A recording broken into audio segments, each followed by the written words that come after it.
ever. We love you all and we will come back for sure. Gusto mo po bumalik at bumalik dito kasi iba na lang yung vibes here in Vancouver! And, you know, speaking of appreciation, grabe yung energy natin, di ba, before this, because we came from Summer Sonic, Osaka, and Tokyo.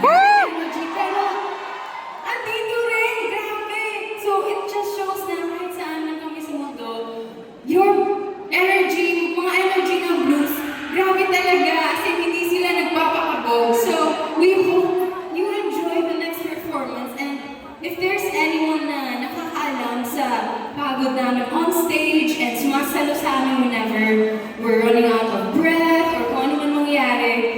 Nakakatawa kasi itong mga to, nung may mga sumalubong sa atin sa airport, meron din silang banner. Welcome to Canada, Bestie! Yes! They really deserve to be recognized kasi grabe yung pagod din at hirap na pagdaanan nila. So,